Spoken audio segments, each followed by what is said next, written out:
Bendiciones a todos, saludos.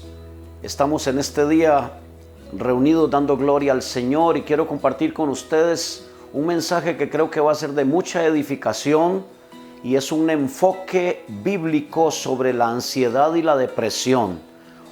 Hay muchos elementos que podemos tocar respecto a eso y quienes hemos padecido o en alguna forma padecemos a veces episodios de este tipo, hemos aprendido a comprender, a conocer los elementos y los comportamientos respecto a esta enfermedad, patología o llámese como quiera hoy, uno de los azotes más fuertes para la humanidad en este tiempo convulso, acelerado. No podemos realmente caminar por la vida sin vernos presionados por todo el ambiente de alrededor, máxime con todo lo que está sucediendo últimamente, pandemia, desactivada la economía, despidos masivos, enfermedades, tantas cosas aquejando y todo lo que eso conlleva, pues como seres humanos nos provoca un estado de alerta, lo que podemos llamar la ansiedad, ¿verdad? Un estado de alerta, y eso que se define como ansiedad según la RAE, la Real Academia Española, que es como un sentimiento de anticipación a los hechos que tal vez nunca van a suceder, pero al fin y al cabo nuestro cuerpo, nuestro sistema está preparándose, porque este cuerpo es una maravilla de la creación de Dios y fue diseñado para autoprotegerse. Entonces, cuando percibe algún tipo de peligro, se alerta, se disparan las alarmas. Pero todo esto lo van a tocar profesionales en próximas conferencias, la de mañana y el jueves. Yo estoy transmitiendo esto martes en la noche. Y si usted lo ve otro día, pues van a seguir 2 conferencias más que una psicóloga, ministro de nuestro ministerio, la licenciada Cecilia Mejías, va a estar compartiendo también con algún otro profesional, también en el área médica, y nos van a hablar un poco más específicamente de la parte práctica, médica, psicológica y científica. Yo le voy a hablar hoy de un pequeño enfoque bíblico porque quiero romper algunos paradigmas y tabúes para iniciar con esto. Lo sentí así de parte de Dios. Número 1, lo primero que usted tiene que saber es que si usted padece de ansiedad y depresión, existe la posibilidad de que usted no esté endemoniado, como le dicen a mucha gente. A muchos los mandan, vienen a nuestra iglesia y dicen: en aquella iglesia prácticamente me desahuciaron, me dijeron, no, eso que usted tiene, eso son manifestaciones demoníacas, usted está poseído y eso que a usted le está pasando y esas cosas. Quizás podemos nosotros hoy entenderlo como los ataques de pánico, podemos entenderlo. Y cuando Dios nos permite a personas como yo, un pastor de muchísimos años, de toda mi vida casi de cristiano, de profesar y practicar la palabra de Dios, de vivir una vida no de perfección, pero sí de integridad y de amar al Señor, y darme cuenta que también he tenido que enfrentar cosas de este tipo, como ser humano que soy, puedo entender a las demás personas. Y yo quisiera hoy compartirles brevemente con la Biblia, no una justificación para seguir enfermo, no, yo creo que Jesucristo es nuestro sanador. Y sabe una cosa, Jesús también sana la ansiedad y la depresión, claro que sí, yo lo creo y quiero partir categóricamente de allí. Pero si vemos mensajes de algunos predicadores famosos, a veces dicen eso de gente que toma pastillas para dormir. Hay cristianos que tienen que tomarse una pastillita antes de dormir porque su organismo lo necesita. Pero ¿dónde está Dios? ¿Dónde está Dios cuando va a dar a luz al hospital? ¿Por qué no lo tiene en la casa? Claro que Dios sana, pero existen cosas médicas que pueden ayudar. Y si Dios no te ha sanado, que ese fue el trato personal que tuvo conmigo, la doctora me regañó y me dijo: usted puede ser el pastor, pero aquí es mi paciente. Y cuando me subí al carro me dijo el Espíritu Santo: escúchela, y en tanto yo no te diga que te sané, no dejes tu medicamento. Hoy digo aquí delante del Señor con toda integridad y apertura, he tomado medicamentos, lo tomo de un tiempo por allá, hace ya tiempo, gracias a Dios, lo fui suspendiendo paulatinamente con supervisión y todo el asunto, y hoy gracias a Dios no tomo absolutamente nada para este tipo de cosas. Pero es que también aprendí, como nos decía una psiquiatra especialista, a la que usamos visitar algunos miembros de mi familia y de otras familias y personas que hemos recomendado, que el medicamento hace su parte, pero nosotros hacemos la nuestra. Cuando uno empieza a conocer la enfermedad, cuando uno empieza a conocer los comportamientos y todo, uno dice, no es que no tengo aire, no me voy a morir, es que este músculo torácico se está viendo afectado y entonces pareciera que no tengo oxígeno, pero me da 98% de oxigenación. Así que es un asunto de empezar a trabajar con uno mismo, a conocerse y a caminar con estas cosas y a tener ciertas técnicas hasta de relajación y todo. No estoy hablando de yoga, de mentalismo, porque como estos videos llegan a todas partes, ya me van a decir ahí ese pastor Gerardo es un humanista. No, yo soy cristiano, pero le hablo a humanos. Así que Dios no es humanista, pero sí es muy humano en su trato con nosotros. Entonces yo sé que don Armando Alducin, gran predicador que admiro y respeto montones, dice, no puede tener ansiedad un cristiano. Lo siento, don Armando, yo soy pastor de muchos años y lo he padecido. Cuando mi pastor me envió a Alajuela, después de estar 10 años seguro en mi casa en Oasis, Moravia Central, y recibir mi sueldito y todo, me mandan aquí, vengo de líder, ahora no soy el que retira el cheque, sino el que los paga y tengo que hacerle frente a todo. Me causó en mi vida hubo un detonante que yo no sabía, no conocía nada de la enfermedad, y los primeros días que yo predicaba en la iglesia acá en Alajuela, el diablo me decía, hipócrita, vea cómo se siente, cómo vas a hablar de Cristo el sanador, el libertador, si estás con las piernas paralizadas de la cintura para abajo, te estás sosteniendo, te tienes que tomar una pastillita, hipócrita, mentiroso. Y yo decía, Señor, y mi corazón se turbaba más. No sé si alguien me puede estar entendiendo. Y entre más leemos la Biblia y más nos dicen, tenga fe. Y si hay una palabra que nos mata a los que hemos padecido estas cosas, esa frase es, mire, esté tranquilo, no se preocupe. Uno desea asesinar al que le está diciendo eso, aunque se lo esté haciendo con buenas intenciones, porque yo no es que estoy tranquilo o intranquilo, es que es algo involuntario. Esto se lo van a decir más los profesionales, ya voy a entrar a la Biblia, pero lo que he querido es identificarlo conmigo un poquito. Nos pone peor eso, ¿por qué? Porque no nos hemos dado cuenta que tenemos un sistema parasimpático. El sistema nervioso central autónomo tiene el sistema simpático y parasimpático, y ese es un sistema que nos ayuda a protegernos de los momentos de peligro o lo que amenace nuestra vida. Entonces, siempre pongo este ejemplo y hoy lo quiero repetir para que quede aquí plasmado. Si yo le dijera a usted en este momento, hagamos una cosa, esté tranquilo y póngase a sudar, y usted se sienta, ¿y cómo hace usted para sudar? Si el cuerpo suda automático solo cuando necesita, digámoslo así, refrigerarse o necesita refrescarse, el cuerpo suda, el cuerpo usa los poros para sacar un poco el líquido y entonces traer estabilidad allí, ¿verdad? Eso es involuntario, lo maneja el cuerpo. Es igual a veces el esté tranquilo. Yo digo que estoy tranquilo y por dentro me estoy muriendo, porque no es un asunto a veces de mi voluntad directamente, sino que es involuntario. Ahora, Dios tiene poder para sanar hasta lo involuntario, claro que sí. Él nos hizo, nos puede hasta hacer de nuevo, nos puede sanar, pero como me dijo el Señor ahí, en tanto yo no te haya dicho que te sané, tienes que decir que cuando soy débil, entonces soy fuerte. Y así, los primeros meses de mi estadía en Alajuela, con semejante crisis, eso lo que yo viví fue una crisis de ansiedad.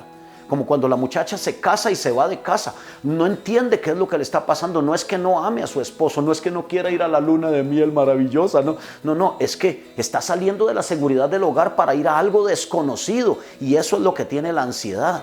Cuando nosotros abandonamos el mundo de lo conocido, de lo que ya manejamos, de lo que estamos en control, y vamos a lo desconocido, hasta, imagínense, en la vida cristiana, hasta ese punto de tener que depender totalmente de Dios. Y ahí es donde a veces reacciona el alma, porque esto está en la mente, en las emociones. En el espíritu estamos fortalecidos. Yo predicaba, Dios usaba la palabra, y hasta el día de hoy el Señor ha sido fiel 11 años y no nos ha abandonado un solo día ni un solo momento. Gloria a su nombre. Pero de mi alma se dolía, mi alma se afligía. ¿De dónde está sacando usted esas palabras? Ya lo voy a llevar a la Biblia, no para justificar la ansiedad y la depresión, sino para que entendamos y empecemos a enfrentar esto y podamos ser libres y caminar no oyendo las mentiras del diablo y mucho menos la condenación y de todo lo que está alrededor. Otra de las cosas terribles que nos suceden es cuando la familia no nos comprende, los que están alrededor no nos comprenden, se enojan con nosotros, y eso nos pone peor todavía. Entonces le tengo una serie de consejos, pero voy a un enfoque bíblico. Espero que nos acompañe un momentito en esto. Recuerde que esto es un enfoque bíblico sobre la ansiedad y la depresión. Voy a tocar un par de pasajes, voy a contarle un par de episodios, voy a ir a la Biblia, a la palabra del Señor, En el libro de Marcos, el Evangelio según San Marcos, en el capítulo 4 y en el versículo 35 hay un episodio. Voy a leerlo, leo otro y se los voy haciendo una pequeña aplicación y le doy unos consejos y nos vamos a tomar cafecito. ¿Qué le parece? Ok. Marcos capítulo 4, versículo 35 en adelante. Va a estar en su pantalla allí para que usted lo vea.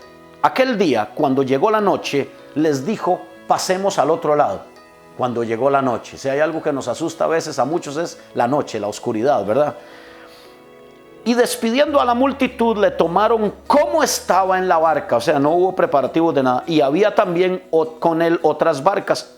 Pero se levantó una gran tempestad de viento y echaba las olas en la barca de tal manera que se anegaba. O sea, ya la barquita parecía que se iba a hundir. No olvidemos algo, los que estaban ahí subidos en su buen grupo eran pescadores expertos. Eso de ver el mar enojado y todo el asunto era algo que quizás habían vivido muchas veces, pero esa no era una tormenta convencional. Esa era como la película, la tormenta perfecta. Y dice el versículo 38. Y él estaba en la popa durmiendo. ¿Por qué en la popa? Usted sabe que los barcos tienen proa y popa. La proa es adelante y la popa es atrás. Pues Jesús se fue para atrás. Dejó ahí que el frente fuera. Iban los discípulos tratando de guiar su vida. Y él iba atrás dormido. Y dice lo siguiente. Le despertaron y le dijeron casi como reclamo, ¿verdad? No tienes cuidado que perecemos. ¿Qué le pasa a usted, Dios? ¿Cuántos han orado así alguna vez? ¿Cuántos hemos orado? Dios, pero ¿dónde estás metido? ¿No estás viendo lo que me está pasando? Porque cuando nos ponemos ansiosos, una frase de un predicador que se llama Itiel Arroyo, buenísimo, dice, cuando nos ponemos ansiosos, nos ponemos estúpidos, ¿verdad? Bueno, usted entenderá de stupidicus en griego. Cuando nos ponemos ansiosos no pensamos, le reclamamos a gente que amamos, culpamos a otros, hacemos tonteras, tomamos malas decisiones, se nos nubla todo. Alguien tiene que estar diciendo amén ahí o ay, ay, ay, o algo así por lo menos. Seguimos. Y levantándose reprendió al viento y dijo al mar, calla, enmudece. Palabras de autoridad del Hijo de Dios. Gloria a Dios. Y cesó el viento y se hizo grande bonanza. Y les dijo, ¿por qué estáis así amedrentados? Primera pregunta. ¿Cómo no tenéis fe? Segunda pregunta. Entonces temieron con gran temor y se decían el uno al otro, ¿quién es este que aún el viento y el mar le obedecen? Yo he tomado 4 preguntas de aquí. Número 1, ¿por qué estáis así amedrentados? Número 2, ¿cómo no tenéis fe? Jesús les dice, ¿dónde está vuestra fe? Y número 3, otra pregunta que hacen ellos, ¿quién es este? Dice la Biblia acá, en el verso 41, nótelo por favor, Marcos 4, 41, dice, entonces temieron con gran temor, le tuvieron más miedo a la manifestación de la gloria de ese que llevaban ahí, que no sabían quién era, que la misma tormenta estaba haciendo. La tormenta pasó a un plano secundario. Cuando vieron la gloria y el poder del que estaba allí, dice que temieron con gran temor y dijeron, como dice un hermano ahí mío del ministerio, Tatica Dios, dice, ¿verdad? Ay, Tatica Dios, ¿quién es este que viene en esta barca que yo no le conozco? Ok, entonces de aquí podemos sacar una serie de ideas y predicar mensajes maravillosos. Tenga fe, porque la fe vence la ansiedad. Gloria a Dios, amén. Pero yo he tenido fe. Yo he confiado en el que es que va conmigo en la barca, me ha sostenido y me seguirá sosteniendo, que nunca me ha fallado ni me ha desamparado, que ahora viene una pandemia de 3 meses y hay que pagar miles de dólares por un local de alquiler que no se está utilizando, excepto para 2 o 3 oficinas y algunas grabaciones, y seguimos pagándolo porque cuando volvamos no podemos estar en el aire, porque hacemos programas de niños, porque seguimos trabajando con la ayuda social, porque seguimos produciendo nuestra música, nuestra alabanza y seguimos siendo iglesia. ¿Y cuándo me ha fallado en 11 años? Nunca. Es más, en toda mi vida, en mis 52 años de vida no me ha fallado nunca. Aún así, con todo y eso, a veces se sienta uno y sale un sentimiento de profunda tristeza que hay que combatir, que viene del alma, no del espíritu. Y el enemigo se aprovecha de eso para atacar también espiritualmente, y ahí es donde empiezan los trabajos de la ansiedad y la depresión. Gerardo, bueno, yo creo que me está hablando a mí con algo parecido, pero yo quiero mostrarle ahí mismo en el libro de Marcos un episodio más que nos habla acerca del contraste. Anótelo allí si usted está anotando, espero que sí. Contraste entre el Jesús que vemos levantándose y callando la tormenta y los vientos siendo calmados por él, y el Jesús que encontramos en el mismo libro de Marcos, en unos versículos adelante, de hecho 10 capítulos adelante, casi exactamente, Y dice en el capítulo 14 del libro de Marcos y en el versículo 32, vinieron pues a un lugar que se llamaba Getsemaní y dijo a sus discípulos, sentaos aquí entre tanto que oro. Él se va para un lugar y se lleva su círculo íntimo. El círculo íntimo de Jesús, él tenía 3 grupos de 4 discípulos, o 4 grupos, sí, 3 grupos de 4 discípulos. El primer grupo era Pedro, Jacobo, Juan y Andrés. ¿Ok? Entonces, él se los lleva y les dice a Pedro, Jacobo y Juan, vengan conmigo, vamos, porque yo necesito ir a orar. Él busca compañerismo. Ahí vemos a un Jesús ya dándonos claves. Y les dice el verso 33, y tomó consigo a Pedro, Jacobo y Juan y comenzó a entristecerse y angustiarse. Si quiere, búsquelo en griego, en arameo, en chino, en alajuelense, en pachuco y en lo que usted quiera. Ahí dice entristecerse y angustiarse. ¿Qué hubiera pasado si salgo yo, Gerardo, ahí en el túnel del tiempo y llego y le digo, Jesús, un momento, ¿dónde está vuestra fe? ¿Cómo no tenéis fe? ¿Por qué estás así triste y amedrentado? ¿Qué contraste, no le parece a usted? Eso no me muestra una debilidad de mi Salvador. Eso no me muestra una hipocresía o una doble cara o doble moral de mi Salvador. Eso me muestra que Él se rebajó a tal punto que demostró su debilidad humana en su carne para que yo entendiera, y usted también, que aún en nuestra carne humana y teniendo la gloria de Dios con nosotros, podemos enfrentar debilidades y que aún ahí Él está con nosotros. Bendito sea su nombre. Le dije, esto es un enfoque bíblico sobre la ansiedad y la depresión. Sigue diciendo allí, comenzó a entristecerse y angustiarse delante de sus discípulos, ni siquiera se fue a esconder detrás. Yo tuve un pastor que me dijo, Gerardo, hay 3 pastores en mi vida que me han influenciado la vida durante toda mi vida ministerial y personal. Y uno me dijo, nunca le muestres tu cara débil al pueblo, siempre preséntate como el hombre de Dios.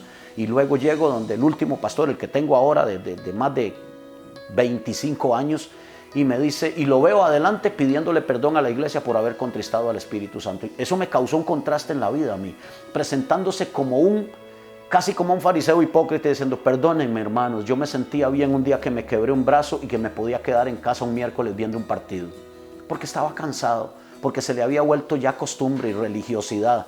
Pero dice, yo le pido perdón al Espíritu Santo y yo me vuelvo de todo corazón, y mi vida fue transformada y me di cuenta que yo no tengo por qué andarle presentando a todo el mundo solo una cara ahí de Superman si yo soy Clark Kent, a mi esposa, a mis hijos. Aún en mi humanidad yo puedo ser cristiano, aún en mi debilidad, como dijo Pablo, dice Pablo, porque aún en mi debilidad es donde se manifiesta el poder de Dios. ¿Sabe qué dijo Pablo en Gálatas 4:13? Dice, ustedes saben que a causa de una enfermedad del cuerpo les prediqué el evangelio hace algún tiempo y ustedes no me despreciaron, ustedes me tuvieron por bien.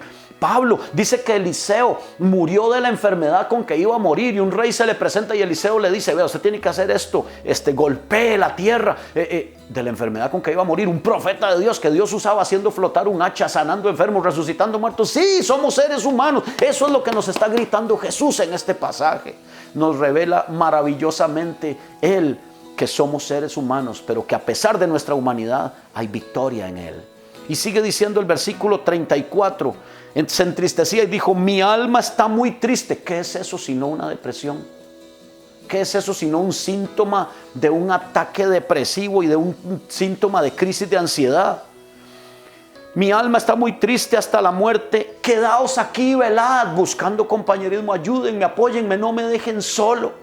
El Hijo de Dios que acababa de decir 10 capítulos atrás, ¿dónde está vuestra fe? Y cayó el mar, lo enmudeció, la tormenta y calmó el viento. Sí, pero ahí. Entonces, aquí yo encuentro varias claves que le quiero regalar. Espero que usted esté disfrutando de este mensaje tanto como yo, porque la palabra de Dios es maravillosa. Bendito sea el Señor. Entonces, hermanos queridos, quiero leerle un pasaje, algunos pasajes más, porque conforme le voy dando los pasajes, esto se llama un enfoque bíblico. Así que, pues lógicamente, tengo que ser muy bíblico, quiero ser muy bíblico. En el Salmo 119, versículo 28, la palabra del Señor dice, se deshace mi alma de ansiedad, susténtame según tu palabra. El salmista estaba siendo perseguido. Allí lo vemos a él en el Salmo 119 decir esto. Había sido perseguido, la ansiedad le había envuelto, los enemigos lo atacaban por todas partes. ¿Quién no va a estar en ese momento con ansiedad? Y dice, se deshace mi alma de ansiedad. Susténtame según tu palabra. El salmista no tenía medicamentos, tal vez se tomaba ahí un tecito de valeriana, o unas flores de tilo ahí hervidas, pero o no sé, una reina de la noche, de esa que se envenena a la gente a veces cuando se la tomaban para drogarse, que Dios tenga misericordia, ¿verdad? Si acaso algo de eso, pero el salmista dice, se deshace mi alma de ansiedad, susténtame según tu palabra. Aquí vemos que hasta un adorador salmista que tocó el corazón de Dios padecía esto por el temor a la muerte, por el temor a todo lo que los enemigos lo estaban cercando. Entonces, continuemos. Un episodio que yo le quiero narrar porque tengo dos básicos, pero aquí vamos entrando. La palabra de Dios dice en el libro de Proverbios, en el capítulo 12, Proverbios capítulo 12 y versículo 25. Allí, cuando usted vea este video, va a estar allí en la pantalla, así que yo lo busco acá rápidamente. La congoja en el corazón del hombre lo abate, mas la buena palabra lo alegra. Aquí estoy descubriendo varias cosas. El versículo anterior decía, se deshace mi alma de ansiedad, susténtame según tu palabra. O sea, según lo que Dios ha dicho, es lo que nos va a sostener. Aquí ya empezamos a ver una clave para ir venciendo la ansiedad y la depresión. Y es que cuando nosotros conocemos primero la palabra de Dios y está hecha vida en nosotros, no es solo un versículo que todo el mundo dice, ay, mira, todo lo puedo en Cristo que me fortalece, pero eso es algo que usted oyó, algo que leyó, usted no lo vive, no tiene el rema en su vida. Si esa palabra no ha sido hecha vida por el Espíritu Santo, voy a decir una frase por la que algunos me quieren crucificar, la Biblia sin el Espíritu Santo es un libro más. Como el Harry Potter que mandaba a leer don Abel Pacheco para abrir la mente de los niños y abrirlo a la hechicería, ¿verdad? Pero bueno, con buenas intenciones y mala puntería. La Biblia sin el Espíritu Santo es un libro más. Es un libro inspirado, claro que sí, pero el que le da la vida, el que lo hace un libro vivo, que sigue al día de hoy siendo vivo y no es papel que aguanta lo que le pongan, es la revelación del Espíritu Santo. Entonces, la palabra aquí dice, desfallece mi alma de ansiedad, susténtame según tu palabra. Usted y yo, si hemos padecido estas cosas, tenemos que ser ametralladoras bíblicas. La palabra va produciendo algo, otra vez, involuntario, que nosotros no sabemos, pero en un momento donde usted antes reaccionaba de una manera, ahora dice, qué extraño, me estoy sintiendo como fortalecido en esto, como que la fe me está levantando, y la fe viene por el oír y el oír y el oír por la palabra. Entonces, si usted es un cristiano debilucho en la palabra, cómprese todos los medicamentos que venden en el mercado y ni ore por la ansiedad. Me estoy explicando. Pero si usted le cree a Dios y está en un control médico, siga su control, siga su medicamento, pero empiece a trabajar, a levantar desde abajo, como hace la homeopatía, ¿verdad? La homeopatía es esa medicina natural que empieza a unirse al cuerpo para pelear contra la enfermedad. No es como la alopatía, que nos cura una cosa y nos enferma otra, ¿verdad? Tiene efectos secundarios. Todo medicamento tiene efectos secundarios. Consulte a su médico. La homeopatía se supone que es natural y que empieza desde abajo, pero como es más lenta, como no tiene un efecto de golpe, muchos no la accesan u otro tipo de medicamentos. Pero voy a lo siguiente. Es la palabra de Dios, lo que dice aquí en Proverbios, la congoja en el corazón del hombre. Corazón, pensamientos, mente, alma. La congoja en el corazón del hombre lo abate. Ahí se está convirtiendo la ansiedad en depresión. Ya no se quiere salir, ya uno no se quiere ni bañar, ni arreglar. Ya prefiero estar en un lugar oscuro. Vamos a tal parte, no, vayan ustedes, de por si hay pandemia, me da miedo enfermarme. Cuidado, usted está empezando a tocar la depresión. Cuidado, la depresión está empezando a tocar la puerta. Y allí, en esta condición, sí no niego que el enemigo toma partido y que quiere ver hasta qué punto te hunde, hasta que te mata. ¿Ve? No es que usted esté endemoniado, es que usted está padeciendo una condición física. Algunos dicen, no tome nada. Pero hermano, cuando usted tiene gripe no se toma un antigripal. Tenga fe, ore, que Dios le quite la gripe. Yo en lo personal, cuando he tenido gripe, las dejo, porque una gripe me saca todas las toxinas del cuerpo, las secreciones y todo eso. A veces el cuerpo es una maravilla de la creación de Dios. Y entonces a veces esto de comprender y esto de trabajar en un equilibrio natural en la vida, la buena alimentación, la sana alimentación, todo esto tiene que ver con lo que hacemos. Pero déjeme seguir, porque esto se llama un enfoque bíblico. A mí solamente me faltaron 5 años en medicina en la universidad, pero sí, soy aquí en Costa Rica, tenemos un dicho que es teológico, hay el doctor Chiringa, ¿verdad? Que sabe un poquito de cada cosa, pero bueno, dejémosle eso a los profesionales. Ok, quiero ir aterrizando traduciéndoles este versículo de Proverbios 12:25, la congoja en el corazón del hombre le abate, mas la buena palabra lo alegra. Lo dice en la versión, una versión que me gusta mucho, por si alguno la quiere accesar, es la versión, la Biblia de las Américas, me gusta muchísimo, y dice: la ansiedad en el corazón del hombre lo deprime. Biblia de las Américas, Proverbios 12:25. La Biblia lo dice así en esta versión: la ansiedad en el corazón del hombre lo deprime, mas la buena palabra lo alegra. Ahí hay varias claves, ¿verdad? Entonces recordemos que la ansiedad se define como aquel sentimiento de profunda impotencia, desesperanza, que conlleva una profunda tristeza, y ahí va el camino a la depresión.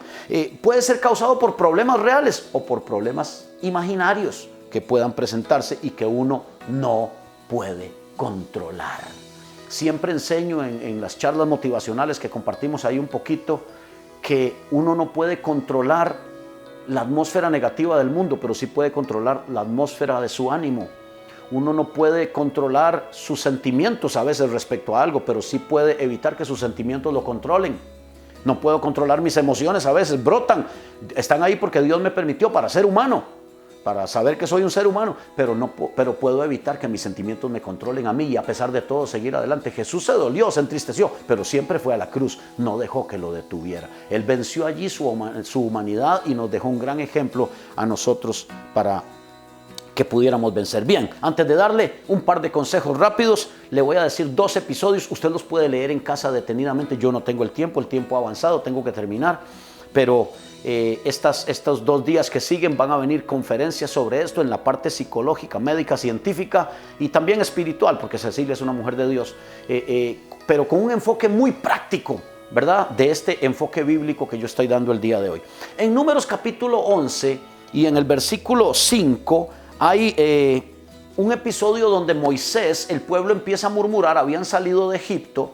¿Le ha pasado a usted alguna vez que emprendió algo? Se salió de un trabajo y entró a otro, y cuando ya tenía un par de días de trabajar ahí dijo: mejor me hubiera quedado donde estaba, esto no era lo que yo imaginaba, y viene una decepción y empieza la preocupación y empieza uno a entristecerse, o tal vez emprendió una relación y dice usted: Dios mío, si yo pudiera devolver, esto no es, a mí no me gustaba, yo no había descubierto a esta persona así. A todos nos sucede eso, entramos al mundo de lo desconocido.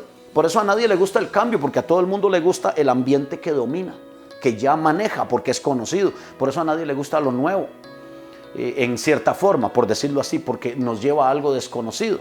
Ahora, yo quiero hacer una mención que no hice en todo el pasado. Seguimos en Números 11, pero no he encontrado la palabra, pero yo llamo, hay 2 tipos de persona, llamémosle de cristiano, hagámoslo así panderetita. El cristiano lechuga, yo le llamo el hermano lechuguín, ¿verdad? Y el hermano atacazón. Ok, ¿cuál de esos 2 es usted? Usted sabe que en los matrimonios hay laguna y hay volcán. Él es una laguna, ella le habla y le dice todo, y él sí, tranquilo y todo. Y ella es volcán, media cosita, ¡pum!, y explota, ¿verdad? En la vida también hay cristiano lechuguín. Mire, esa es una lechuga con patas. Y el cristiano atacazón. Yo, por mi sistema nervioso y porque Dios me hizo así, yo soy el cristiano atacazón de toda la vida. Pago mis recibos semanas antes por internet, cubro todo, tengo todo anticipado. Y eso nos hace muy propensos y más proclives a la ansiedad. ¿Por qué?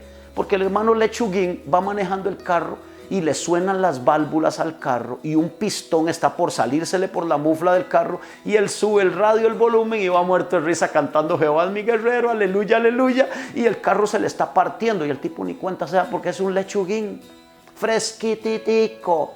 La hermanita ahí está, ay, lavando, y ay, gloria a Dios, y la lavadora va metiendo ruidos y haciendo de todo, y se daña la secadora, y entonces tiene que tender, y se viene la lluvia y le moja la ropa, y como si nada la hermana, y el esposo sale el otro día con la ropa oliendo a tierra mojada, apenas empieza a sudar, huele todo, ¿verdad? Y el esposo: mira esta ropa, y ella, ay, la hermana lechuguín, feliz, como si nada estuviera pasando. Está la otra hermana atacazón, que le dan a 2 de la mañana lavando, y si se le mojó la ropa la vuelve a lavar toda, corre, hace, y los chiquillos, todo, tiene un chiquillo alzado, aquí está cocinando un huevo, dándole vuelta a un huevo, y al chiquillo aquí a la par y dándole la medicina al chiquillo, y con el pie aquí está corriendo la puerta que tiene que cerrarla porque el otro se está metiendo a la lavadora, el chiquitillo, y ahí está la hermana atacazón, ¿verdad?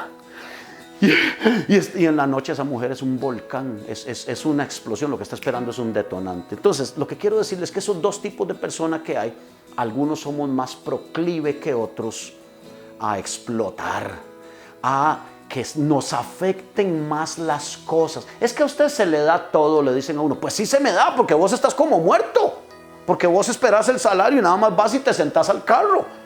O le dice la esposa al esposo, es que vos solo trabajas demasiado y no tenés tiempo para nosotros. Pero vos querés ir el fin de semana al mall, ¿y con qué te voy a pagar? Me estoy explicando.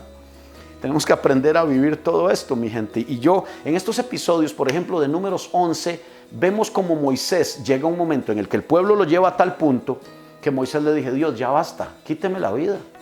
Decían, ay, la comida de Egipto, vinimos aquí. La gente que se mezcló con ellos, porque no salieron solo israelitas de Egipto, les dice, ay, qué rica era la comida de Egipto, pensando en un pasado donde eran esclavos, donde comían sobras, y ahora metiendo, y entonces el líder llega un momento como ser humano que explota. Y Moisés le dice, Dios, quíteme la vida, sáqueme de aquí este pueblo, yo quiero largarme de aquí. Y llega a tal punto, como dijo el pastor, el ministro Itiel Arroyo, una frase de él, que cuando nos ponemos ansiosos nos ponemos estúpidos. Y Moisés empieza a cuestionar a Dios y le dice a Dios, pero ¿cómo? ¿Cómo que les vas a dar de comer aquí en el desierto? ¿No ves el montón de hombres? Son 600,000 de a pie. ¿Y ustedes de dónde? Y empieza a ofender a Dios y a cuestionar a Dios. Porque cuando tenemos ansiedad y depresión, hasta los grandes hombres de Dios, no, óiganlo los predicadores que dicen que no y que no y que no. No, se ocultaron las debilidades humanas de los grandes siervos de Dios. Esto nos da esperanza a los que somos unos patas vueltas, pero que tenemos un llamado de Dios, de que también tenemos debilidades y no por eso Dios nos desecha. No justifica el decir, entonces es que Dios no sana. No, claro que Dios sana. Moisés llegó, los llevó a su cometido, los llevó a la tierra prometida. No entró por el trato de Dios y porque había una promesa mayor para él. Pero aquí vemos un episodio de un hombre de Dios reventando. Veamos el segundo y terminamos. El segundo episodio es el profeta Elías en 1 Reyes 19:14, donde él dice lo siguiente. 1 Reyes capítulo 19, versículo 14. Y le dice, he sentido un vivo celo por Jehová de los ejércitos, porque los hijos de Israel han dejado tu pacto, han derribado tus altares y han matado a espada a tus profetas, y solo yo he quedado y me buscan para quitarme la vida. Dígame si eso no es una crisis existencial. Dígame si ahí nos está manifestando ya un ataque de pánico. Dígame si este hombre ya no se va deprimido y se encierra ya en una cueva, y cuando Jezabel le dice que lo va a ir a matar. Aquí en 1 Reyes capítulo 19 vemos cómo Elías huye y va y se esconde en Horeb y le dice a Dios que le quite la vida. Dice, ahí leí el versículo 14, 19:14. Ahora en el 19:4 dice, versículo 3, 19:3 de 1 Reyes. Viendo pues el peligro, se levantó y se fue para salvar su vida, porque Jezabel lo amenazó, ¿verdad? El poder femenino, mujeres al poder, decía ahí. Y dice, y vino a Beerseba, que está en Judá, y dejó allí a su criado. Ahí están los primeros síntomas de la depresión. Nos apartamos, nos aislamos. Y dice el verso 4, y él se fue por el desierto un día de camino, y vino y se sentó debajo de un enebro deseando morirse. Depresión. La ansiedad lo llevó a la depresión, el temor a la muerte. Y dice, dijo ya, basta ya, ya, estoy harto ya. Oh Jehová, quítame la vida, pues no soy yo mejor que mis padres. Y echándose debajo del enebro, se quedó dormido. Una de las cosas importantísimas que hay que saber es que a veces la depresión y la ansiedad nos llevan a un estado de cansancio tal que no queremos nada, y entonces el cuerpo empieza a bajar defensas y una serie de cosas que lo van a ver con los profesionales a nivel físico, emocional, mental, psicológico, se empiezan a dar. No voy a ahondar más en el tema, usted puede estudiar, leer los pasajes, pero le voy a dar un par de consejos que yo aprendí con un enfoque bíblico. Número 1, tratemos de entender la enfermedad. ¿Por qué tratar de entenderlo? Porque comprenderlo, cuando ya yo pasó el tiempo y me di cuenta que yo no me iba a morir ni que me iba a ahogar, que era un episodio que me estaba sucediendo y que había técnicas como físicas y de otra manera para que yo saliera adelante, además de un poquito de ayuda a veces química, de medicamento, Además de orar, por supuesto, orar, ayunar y todo. Yo oré, ayuné, me leía libros de la Biblia toda la noche, no podía dormir, la ansiedad me tenía así y me estaba muriendo a pesar de que me leía toda la Biblia. Pero descubrí que ahí había un trato de Dios conmigo. Entonces, lo primero es tratar de entender que esto puede venir por medio de un agotamiento físico. A veces cuando uno está demasiado cansado, cuando uno está ya demasiado cansado mentalmente o físicamente, viene a tocar a la puerta de esto. ¿Qué hay que hacer entonces? ¿Cuál sería el consejo ahí? Descanse. Ahí mismo en el libro de Marcos dice que Jesús iba y venía con sus discípulos y dice que era tal el movimiento que ni siquiera tenían tiempo para comer. Entonces Jesús los llama y les dice, vengan acá ustedes. Sí, Señor, ¿qué ocupa? Es que estoy muy ocupado. Pare ahí, stop. Pero ¿cómo? Sí, pare. Vengan, y se los llevó aparte a un desierto, se los llevó a descansar y dijo, porque ni aún tenían tiempo para comer. Jesús pensó en sus discípulos y vio que el descanso físico era necesario. Los que somos cristianos atacados, ¿se acuerda de las dos formas? El cristiano atacado y el cristiano lechuguín. Si usted es un cristiano lechuguín, lo felicito, hermano. A usted no le importa que haya 3 recibos vencidos, a usted no le importa que haya que pagar una otra cosa. Ay, el Señor hará algo. Amor, vos y yo nos metemos a un préstamo y Dios verá cómo nos saca. Y Dios dice, ¿a qué horas y cuándo los mandé yo a hacerlo? Pero el cristiano lechuguín así es. Tiene préstamos, se está ahogando y va y saca otro para pagar todos. Y al final terminó con los que tiene y el otro porque no pagó nada. Es el lechuguín, lo felicito, gloria a Dios. En algunos momentos en mi vida me habría gustado ser así, pero Dios me hizo el otro, el cristiano atacazón, el que hace que las cosas pasen, el proactivo. Y también tengo que luchar en eso conmigo porque Dios me llamó a estar en paz y en quietud. Pero si me hizo así, por algo sería. Y a usted si lo hizo así, pues por algo sería también, porque el equilibrio es bueno en la vida. Generalmente las parejas son así, ¿verdad? Se imagina 2 cristianos atacazón casados. Termina eso en un fuego, ¿verdad? Ok, entonces, número 1, primer consejo allí, descanse. Dios se lleva a Elías y lo alimenta, lo aparta, le da agua, le manda cuervos con carne y primero le da una torta. El ángel le dice, se quedó dormido y el ángel le dice, despiértese y come. Para usted que tenga ansiedad y depresión, tal vez el inicio de este mensaje que está viendo hoy es un inicio de una torta de ángel. Oh, yo siento la presencia de Dios que llegue hasta ti en este momento. Coma torta de ángel. No es torta chilena, es torta de ángel. Coma hoy, reciba la palabra, se deshace mi alma de ansiedad, vivifícame según tu palabra. Vaya a la palabra, Salmo 119, verso 49 y 50. Yo lo reto a usted, yo soy un profesional en ansiedad y depresión, no porque lo estudié, sino porque lo he vivido crudo, como dicen los puertorriqueños, se come lo nene crudo. Yo lo he vivido sin saber de ella, frustrado siendo un pastor, usando todos mis medios de oración, ayuno, lectura bíblica, consejería, todo, y tener que vivirlo y superarlo, y peor todavía, la mente condenándome y el diablo diciendo, ¿qué le pasa a usted si es un siervo de Dios? ¿Dónde está su Dios? Hipócrita, mentiroso. Hasta que me di cuenta que es en mi debilidad donde se perfecciona el poder de Dios y no en mi habilidad, y me enseñó a depender de Él hasta la última gota de mi sangre. Hoy este mensaje es para usted, hay torta de ángel para usted. Descanse, aliméntese. Pero es que no puedo parar, pues. Señora, si usted no puede parar, si la mandan al hospital, le aseguro que por eso nos llaman pacientes, porque ahí hay que estar con una paciencia, que usted dice, ¿quién estará cambiando al chiquillo? No sé, pero muerta usted no lo puede cambiar, ni usted, caballero, puede sostener su familia tampoco. Entonces hay que llegar a esos momentos a veces de confrontación tan dura, para que entendamos que esa sobrecarga emocional que hay, Moisés llegó a ser sobrecargado emocional y mentalmente y cayó en la autocompasión, como Elías también, máteme, quíteme la vida, yo ya mejor no sigo con esto, ya no sé para dónde agarrar. Descanse.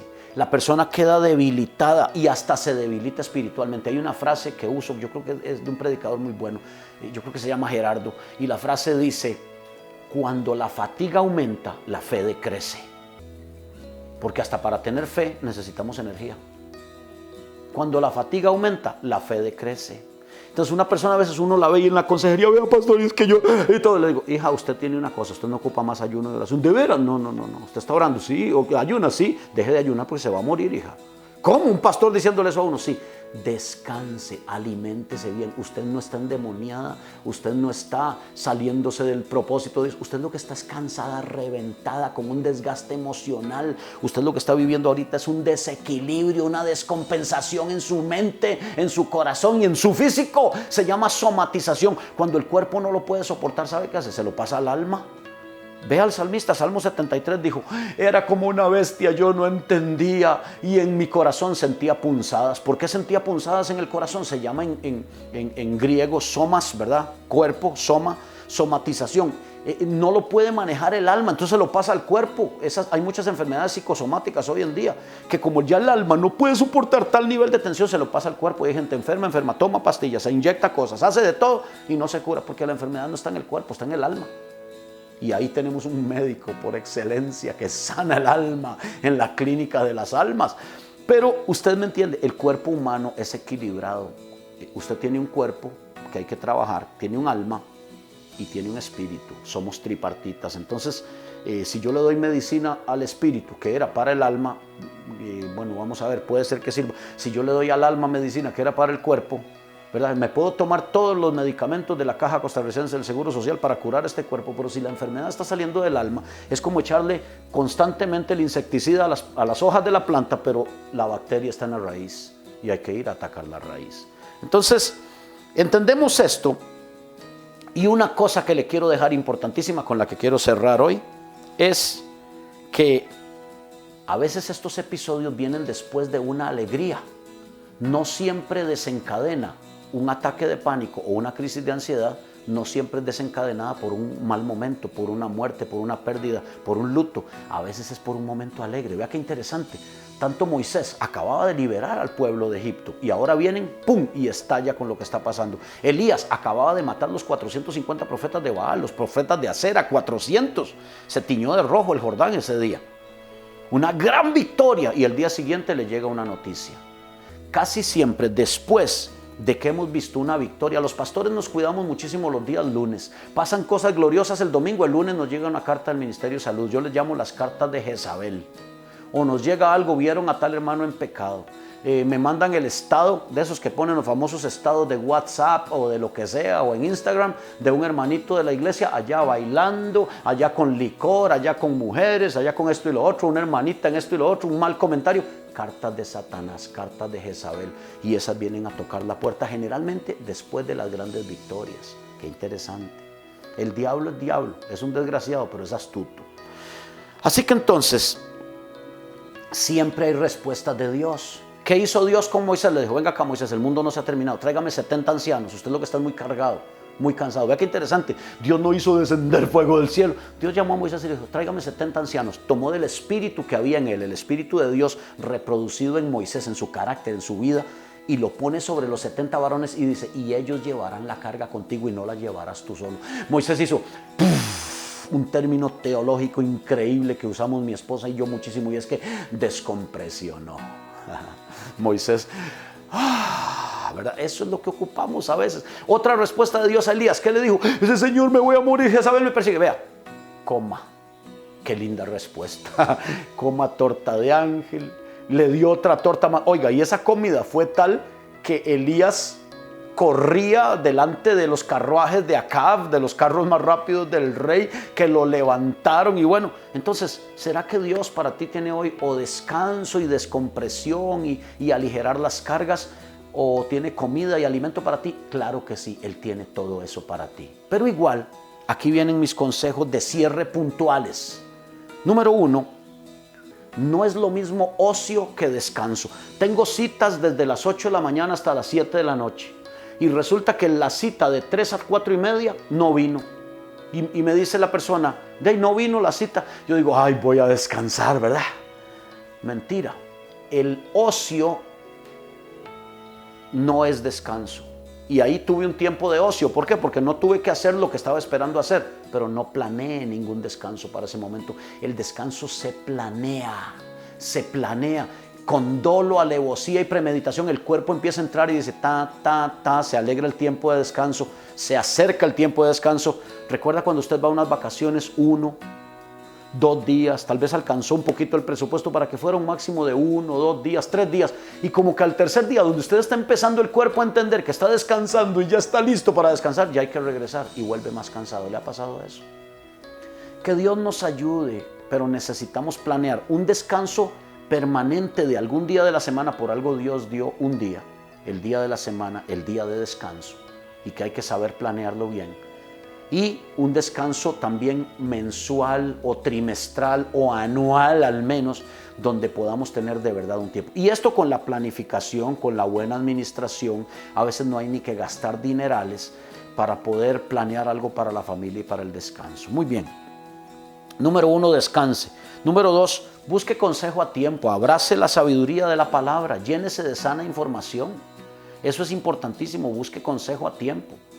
Algunos dicen, ay pastor, yo no tengo dinero para pagar un psicólogo, viera, y un terapeuta de familia, viera qué mal que está mi familia. Y nosotros dando charlas de terapia de familia que nos han costado a muchos miles y miles de pagar en nuestros estudios, en universidades, en materiales y todo, y ni ven siquiera el video donde se está dando la charla. Entonces esto es un asunto de voluntad, esto no es un asunto de dinero. El que tiene hambre come, Dios le pone los recursos en la mano al que tiene deseos. Un profesional que tenga verdadera vocación, si no es que se lo prohíbe su colegio, ¿verdad?, porque ellos tienen límites. Usted está cobrando más barato, lo sancionan. Pero entiéndame lo que le quiero decir. Un profesional que tiene vocación verdadera, a veces no le importa ni lo que va a cobrar en la cita, lo que le importa es que la persona salga adelante. Pero tenemos que manejar esto con cuidado. Busque consejo a tiempo, prudente y en el lugar equivocado. Equivocado no, propicio. Bien, no en el lugar equivocado, porque hay gente que busca consejo en el lugar equivocado. Por eso me equivoqué a propósito. Número 3. Entendamos que hay herramientas espirituales. ¿Cómo empieza Efesios 6 y la armadura de Dios? Por lo demás, hermanos. Pare ahí, no me diga todo lo del yelmo, lo de los zapatos, lo de la espada, lo del casco, lo de la armadura. Espere, empiece. Por lo demás, hermanos, fortaleceos en el Señor y en el poder de su fuerza. Pablo viene diciendo ciertas cosas en el capítulo 5 y cuando termina dice, si algo se me escapó, por lo demás, les doy un consejo, fortalezcanse en el Señor. Ahí podemos meter muchas cosas. ¿Existen herramientas espirituales? Claro que sí. Pero a veces uno lo mandan a orar y a ayunar cuando uno lo que necesita es descansar, necesita un brazo, necesita alguien que lo entienda, que lo oiga. La mayoría de personas que padecen esto, con poder expresarlo y que alguien no los condene, ya empiezan a ser sanos, ya empiezan a sentirse diferente y a manejar el asunto. Número 4, búsquese una red de apoyo. ¿Qué es una red de apoyo? De gente ubicada que haya vivido esto, que lo comprenda y que pueda ayudarnos. Pero ¿cómo es eso? No. Jesús no buscó compañerismo. No les dije ahora en Marcos capítulo 14 y versículo 35 que Jesús dice que se llevó a sus discípulos más cercanos, a su círculo íntimo, y les dijo, oren en tanto que vengo. Y empezó delante de ellos a entristecerse. Dice en otro pasaje paralelo de esto mismo que ellos se durmieron. Recuerda que los puso a orar con él y se durmieron. Dice porque sus almas estaban cargadas de tristeza, sus ojos estaban cargados de sueño, la tristeza les afligía. Hasta ellos mismos ya Jesús los estaba llenando con el cuadro depresivo que estaba empezando a vivir en ese momento como ser humano por toda la presión de fariseos, de familiares que no creían en él, de la muerte del diablo por todos lados. Oiga, Jesús nos muestra la humanidad de Dios, si se quiere decir así, porque Dios se humanó, Dios se hizo hombre y se hizo nuestro Salvador. Bendito sea el Señor. Y por último, número 5, y este es un consejo que no le gusta a mucha gente, tómese el medicamento. Si Dios no te ha sanado, tómese el medicamento. No sea cabezón, tómese el medicamento. Aprenda a manejarlo. Tenga la asesoría profesional. Yo sé que todos, y yo no soy el mejor ejemplo de esto, tendemos a salir adelante. Y no, yo no muero con una pastilla. Tengo un familiar que alguna vez llegó a unos niveles altísimos de diabetes, ¿verdad?, de azúcar, de glicemia alta, y le daban las cajas de medicamento en el Seguro Social, iba a la cita y cuando salía los echaba al basurero. Primero que todo, irresponsabilidad, lo que le cuesta eso a nuestro sistema de salud. Y número 2, ¿para qué fue a la cita? ¿Para qué va a perder el tiempo? ¿Para qué hace perder el tiempo al médico? ¿Para qué gastamos en eso? Porque eso lo pagamos todos. Y número 2, eso no es responsable delante de Dios. Seamos responsables con nuestro cuerpo. El que destruya el templo del Espíritu, Dios le va a destruir a él. Así dice la Biblia, el cuerpo. Entonces, mis hermanos queridos, yo le dejo esta reflexión, un enfoque bíblico muy breve, muy a grosso modo, muy a pincelada de lo que podemos entender en la Biblia sobre la ansiedad y depresión. Jesucristo es nuestro sanador. Jesucristo es nuestro Salvador. Claro que sí. Solamente que Él permite circunstancias y hay situaciones que nosotros podemos vivir y afrontar. Yo quiero cerrar con una anécdota muy pequeña. Tengo una de las personas que he frecuentado alguna vez, que ha sido uno de mis profesores, que ha sido para mí uno de los papás, si no el papá de la maestría en la orientación a la familia en este país. Él se llama don Enrique Guam y creo que ya se pensionó, pero un hombre increíble en este tema. Y él me dijo un día en una terapia personal, me dijo: Gerardo, te voy a poner este ejemplo. Y yo les quiero poner este ejemplo porque a mí me ha bendecido hasta las medias. El hombre es teólogo de todo, pero es increíble en este asunto de la orientación familiar. Y escribió libros y todo el asunto. Y yo le dije: don Enrique, me está pasando esto y esto y esto y esto. Y me dijo: mira, la cita fue allá en San Pedro, en San José. Y me dijo: ¿conoces el puente que pasa por la fuente de la Hispanidad? Sí, señor. Ese puente fue diseñado, ejemplo, para 36,000 carros al día que le pasaran por arriba. Las bases y todo está así diseñado. Hoy en día le están pasando 1,5 millones de carros por encima. Estoy inventando números porque no recuerdo. Y me dijo: aquí hay dos cosas que hacer. O le metemos más bases al puente abajo, lo cual puede ser que si le metemos más bases vaya a entorpecer el tránsito por debajo, ¿verdad? O la misma belleza de la fuente y de todo lo que hay, para que pasen 1,5 millones, o le quitamos carros, que le pasen menos por encima. Le quiero dejar esta reflexión, esta anécdota, esta analogía, para que usted la aplique en su vida. Yo, Gerardo, le estoy quitando carros al puente. Estoy saliendo de cosas que me comprometen más el tiempo. Estoy delegando otras cosas. Estoy terapeándome, porque esto no es fácil. Uno mismo tiene que llegar a esos momentos de buscar en lo que soy más productivo y en lo que soy más necesario y empezar a quitarle carros al puente. Damas y caballeros, esto se ha llamado un enfoque bíblico sobre la ansiedad y depresión, aunque yo le pude haber puesto: quítele carros al puente. Que el Señor los bendiga. Vamos adelante y muchas bendiciones en Cristo Jesús.